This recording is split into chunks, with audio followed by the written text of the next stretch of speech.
Hey guys, excuse me for the raspy voice, but this is Interstellar Analysis Part 2. Um, I'll call it the dread of space because I'm covering the time frame of the movie when they go to the first planet in the last 23 years,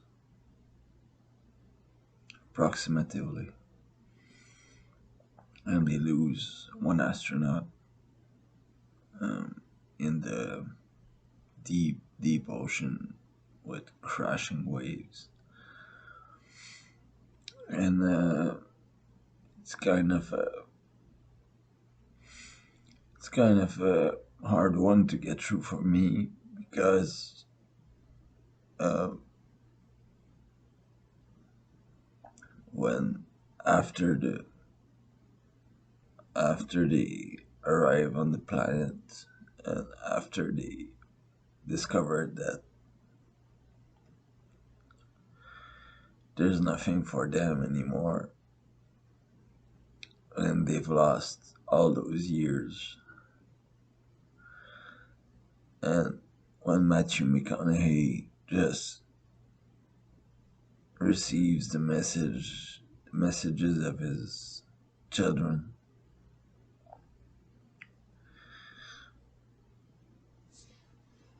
I'll pause it for a moment. Excuse me. I'll be back. Okay, I'm back. Sorry, guys.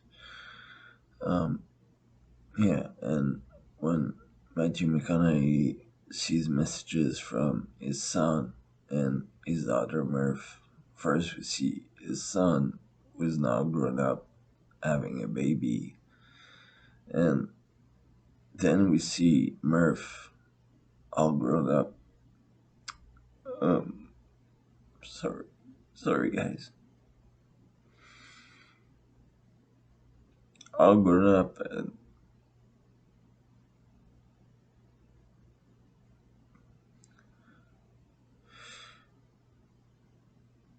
saying that she's the same age than when her father left.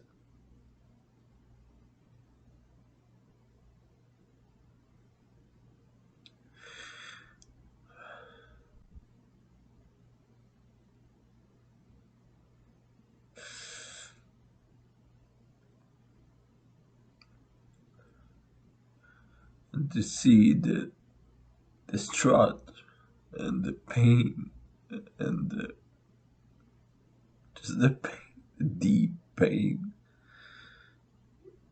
in, in Matthew McConaughey's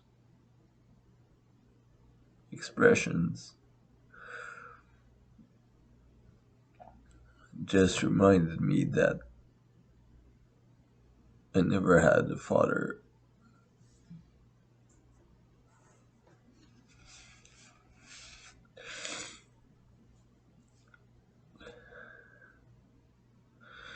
And they couldn't resolve the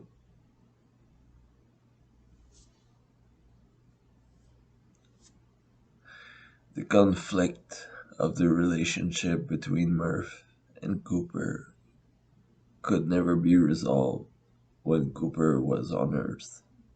For how many years she grew up, but now that he's been gone, even for a flicker of a moment, in deep space, in a black hole, sending him through time faster, 23 years forward, and she's just all grown up and he is completely demolished. He is crying his heart out. And goddamn, Matthew McConaughey is good. I wish I had a father who cared like him.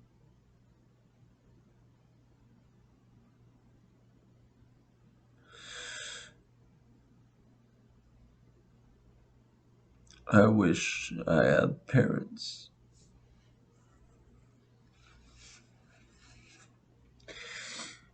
who would go this far for me.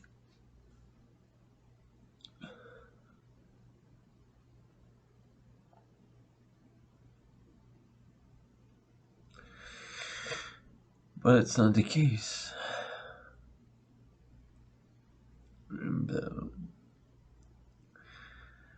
In the dread of space, going through the dark hole, the black hole, going through the absolute mystery, going through the absolute enigma of space and time, and living to tell the tale. It the soundtrack is absolutely magnificent. It is magnificent. It is cruel. It is sad. It is blunt. But that just how space is. Space won't give you any favors when you travel through its shores. Space will often give you death and misery and will steal time. It will steal your time out of your loved ones' lives. And I know we're just in 2022, but in 50 years from now, these kind of things are bound to happen. And,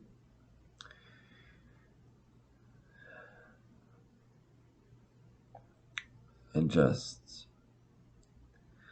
it just tells you how Christopher Nolan thinks. And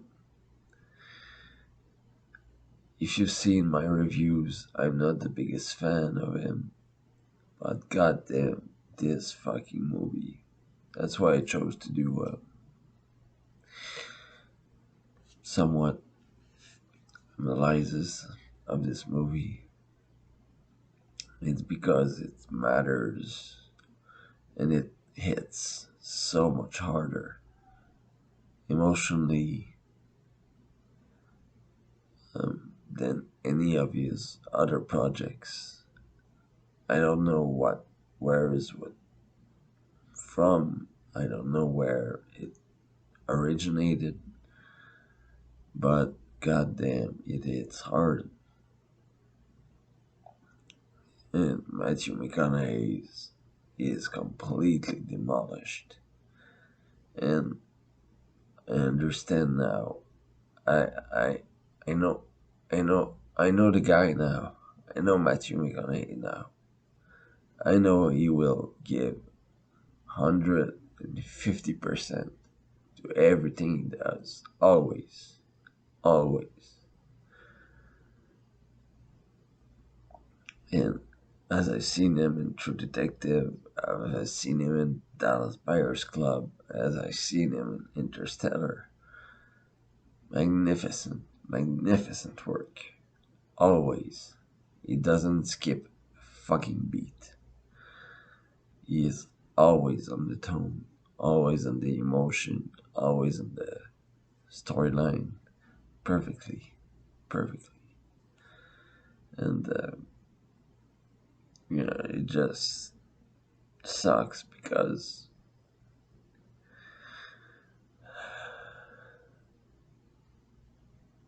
just sucks because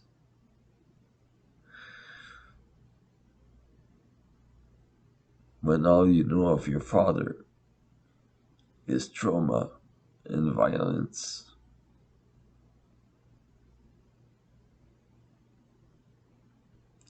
and you see a father like him who is the opposite, who should be every father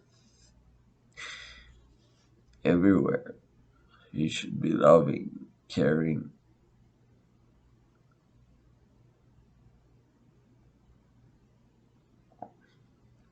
but you don't have that.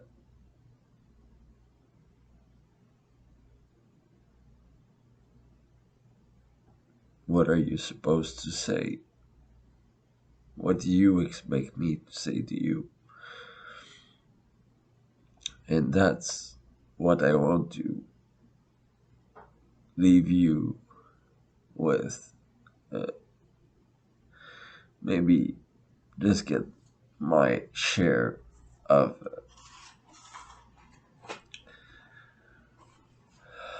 knowledge or from emotional from my past, let's say.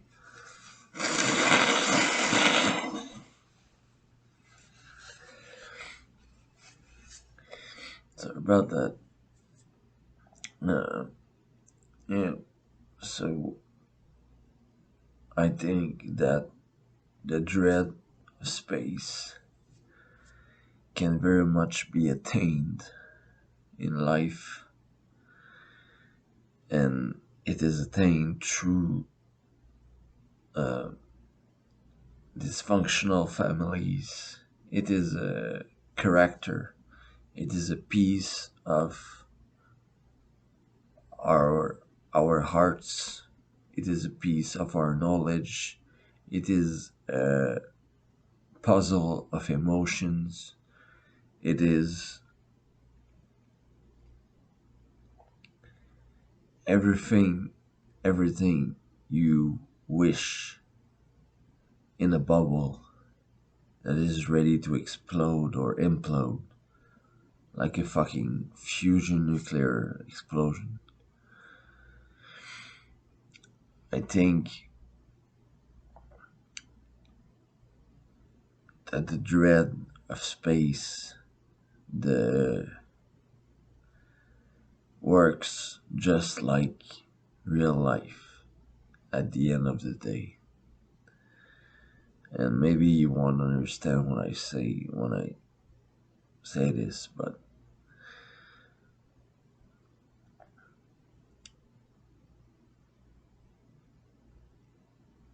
have you ever wake up and felt like you missed something? This is the dread of space. You travel and travel so far that you skip something, or you miss something, or you go too hard, maybe on alcohol, maybe on drugs, maybe on something that makes time pass on too fast, or you don't remember the following morning. You black out like a black hole. And have you ever had days like that when you regret? I think regret is my main theme here for this part. Regret is like the dread of space. Regret is a powerful, powerful enemy that you can never, never defeat. Because whatever you're going through, and I've been there, and I have compassion for everyone. I hope. I hope you never have to go through this.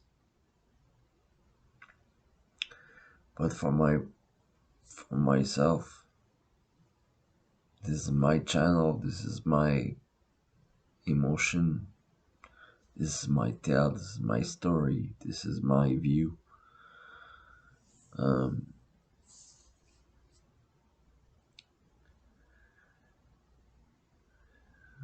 the dread of space is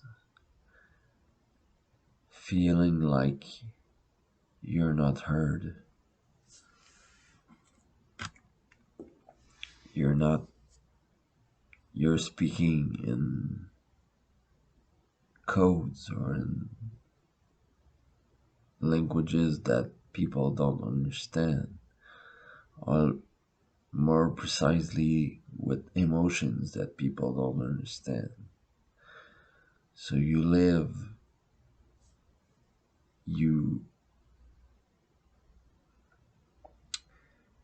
you live, you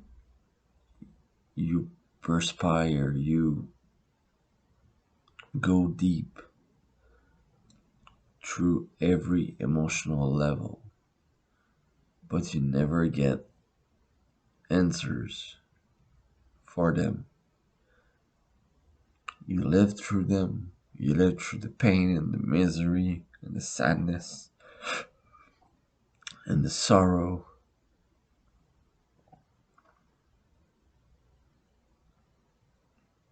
but you don't have any answers. And as the time goes by, the dread of space swallows it and rejects it and just tells you, well, try again, you missed. And I think it's one of the most powerful messages in the movie, because when he sees for the first time his son and daughter gone 23 years up, and he is completely, catastrophically wrecked. He is wrecked. He is crying his heart out. And props to Matthew McConaughey. Great performance. Um,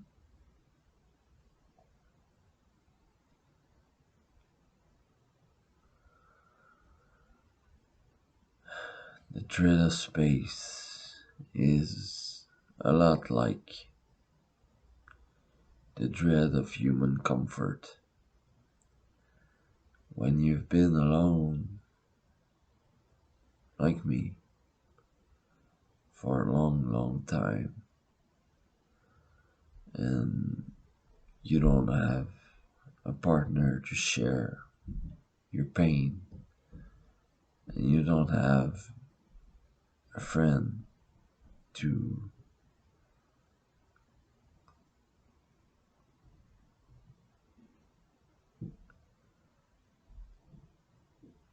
go where you don't have anyone who wants to go where you've gone because it's too damn scary. And I don't blame them. If I was them, I wouldn't want to go where I've gone. If I was them, I wouldn't want to know anything of where I've gone, what I've lived through, what I continue to battle with, because it is just like the dread of space. It is anonymous, it is scary, it is black, it is a black void of emptiness and pain. And no matter how you mature, no matter how you learn to deal with it, it is always the same puzzle that never ends. And that puzzle means welcome to nowhere. You have lived your life so far in a certain manner, and all of it is meaningless because the dread of space has reached upon you. And no matter how hard you try, no matter how hard, deeply, deeply trying to erase that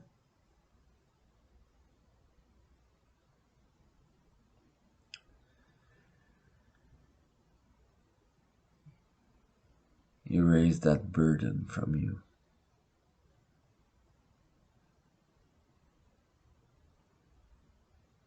It will never work, and you will be scattered in pain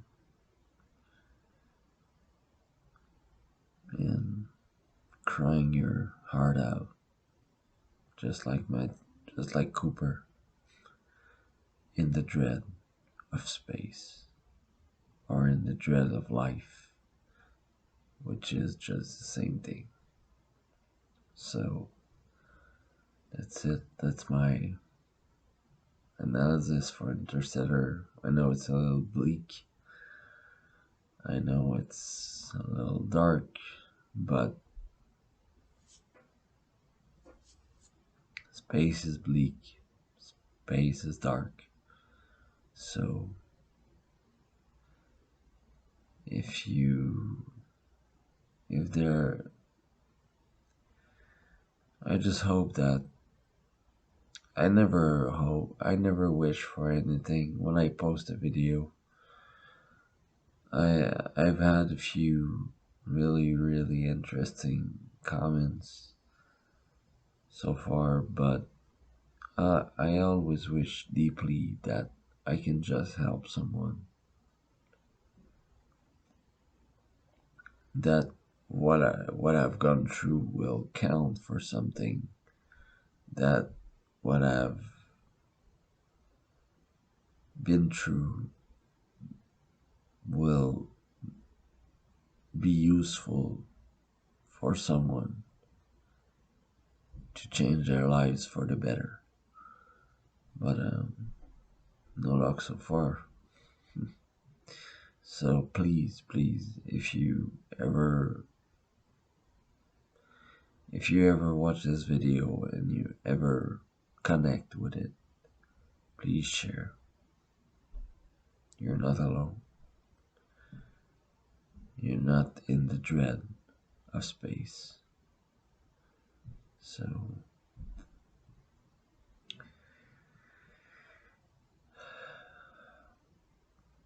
that's it for this part. Take care, guys, and I'll see you less wrecked in the next segment.